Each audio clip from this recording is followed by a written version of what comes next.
हर महादेव। बंगाल, तमिलनाडु, ये 2 स्टेट का जो रिजल्ट था वो बहुत चौंकाने वाला नहीं था, इंटरेस्टिंग था। बंगाल में पता था कि भारतीय जनता पार्टी आ रही है, पता था कि टीएमसी जाने वाली है। टीएमसी का पिछले 5 साल का अगर हम काम देखें तो पूरी तरीके से सीधे तौर पे दिख रहा था कि टीएमसी इस बार जीतेगी नहीं, क्योंकि पिछले 5 साल में सिर्फ एक ही काम टीएमसी ने किया है, धर्म के आधार पे बातें करना, हिंदू धर्म को टारगेट करना, घुसपैठियों को पनाह देना, उनके ही कुछ नेताओं के द्वारा बांग्लादेशियों को बढ़ा चढ़ा के बताना।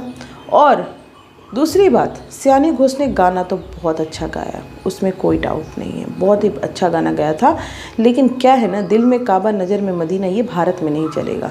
तो मुझे लगता है कि वो सब चीज़ें अगर देखें और काम जिस तरीके से टीएमसी ने किया है, सिर्फ हल्ला प्रदर्शन, और ये इसका रिजल्ट है कि टीएमसी की हार मिली है। तो और भारतीय जनता पार्टी का जो कुछ सालों से जो मेहनत थी वो रंग लाई, और बोल सकते हैं कि आज़ादी के बाद पहली बार ऐसा हुआ है कि बंगाल में भारतीय जनता पार्टी जीती है और अपनी सरकार बनाने जाएगी। और देखते हैं कि नेक्स्ट सीएम कौन बनता है, सीएम फेस कौन बनता है, शुभेंदु अधिकारी। और दूसरी इंटरेस्टिंग बात यह है कि ममता बनर्जी अपने ही सीट पे हार चुकी हैं। शुभेंदु अधिकारी ने ममता बनर्जी को भवानीपुर सीट से हरा दिया है। ये सबसे चौंकाने वाली बात है। क्या ममता बनर्जी इस तरीके के लोगों के मन में उनके लिए चीज़ें आ गई थी उनके अगेंस्ट में कि वो अपनी ही सीट पे हार गई? तो ममता बनर्जी को सोचना होगा, टीएमसी को सोचना होगा कि कहाँ पे वो गलती की। सबसे पहले टीएमसी को, ममता बनर्जी को, अभिषेक बनर्जी को हटाना होगा, क्योंकि जिस तरीके से वो अभिषेक बनर्जी की बातें और लैंग्वेज है वो आने वाले दिनों में बहुत भारी पड़ने वाली है। नेक्स्ट आते हैं तमिलनाडु में। सनातन धर्म को डेंगू मलेरिया बता रहे थे, सनातन धर्म को ख़त्म करने की बात कर रहे थे, लेकिन क्या हुआ ना, जो सनातन को ख़त्म किया है वो खुद ही ख़त्म हो गया है। डीएमके का यही हाल हुआ। सनातन को ख़त्म करने गए थे, तमिलनाडु की जनता ने उनको ख़त्म कर दिया, उनको नष्ट कर दिया। जिस तरीके से बोल रहे थे कि हम सरकार बनाने जा रहे हैं, पूरी 70 सीट पे रख दिया है तमिलनाडु की जनता ने। डीएमके को ये पता चल गया कि तुम अपना काम करो, सनातन के चक्कर में मत पड़ो। तो मुझे लगता है कि ये सब चीज़ें तमिलनाडु की जनता ने उनको सबक सिखाया है कि आप अपना काम करें, सनातन पे ना जाए। और यही हाल हुआ इस तमिलनाडु में।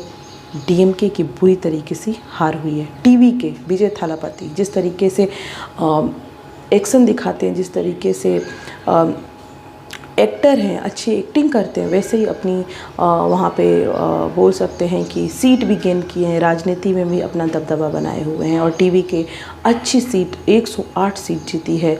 और मुझे लगता है कि 6-7 सीट की और ज़रूरत है, जो मिल करके विजय थालापति सीएम देखने को मिलेंगे, सीएम बनते हुए नजर आएंगे।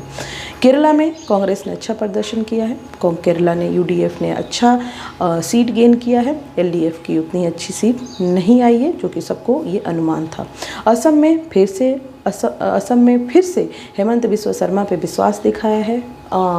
असम की जनता ने 95 सीट लेकर के आए हैं असम में। और असम हेमंत बिस्वा शर्मा ने काम भी बहुत अच्छा किया है, जिसको लोगों ने उन पे भरोसा जताया है।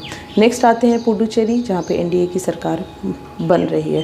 तो ये तमाम स्टेट की था जहाँ पे पूरी तरीके से एनडीए ने 3 जगह से अपनी सरकार बनाते हुए नज़र आ रही है। तो आपका क्या ख्याल है कि ममता बनर्जी से चूक कहाँ हुई?